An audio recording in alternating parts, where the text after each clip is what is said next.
Tulo ka mga mananagat sa Sarangani, Davao Occidental ang na-rescue. Human nakulob ang gisakyang bangka. Gumikan sa dagkong balod. Ano ang report ni Jess Tony Humamil? Gawas sa kusog nga hangin, dagkong mahapak sa balunsab ang problema sa Sarangani Municipal Police, Maritime Police, Coast Guard ug MDRRMO Sarangani atol sa pag-rescue sa tulo ka mga mananagat sa kadagatan sa Sarangani, Davao Occidental. Kinihuman gikuso-kuso sa dagkong balod ang ilang bangka niadtong Martes sa udto, pipila ka kilometro lang gikan sa baybayon sa Barangay Tinina sa Maong Lungsod.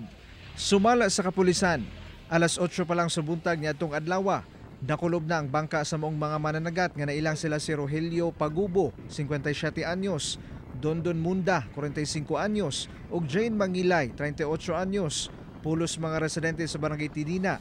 Busa kapin 3 ka oras nga nabutang sa peligro ang ilang kinabuhi. Ilahang gi paningkamutan nga mahayang nila tungod sa kadagko sa balod sir, nakulob mga alas 12 kapin sir, alas 12:40 kapin ana. Oh, sa udto. Na didto na sa udto sir. Dito nakita sir na kuan na sir. Ang tulo sir na ay nagtungtong isas bangka na nagunit sa bangka kay ang ilang kuan is nasudlan og tubig. Tungod sa kadagko balod. Sumala sa mga asawa sa mong mga mananagat, alas 5 sa buntag, nagpalawod ang ilang mga bana sa kaiso sa kabangka. Apan nabalaka sila sanggit wala paghihapon kini nakauli pipila ka oras na ang bilabay.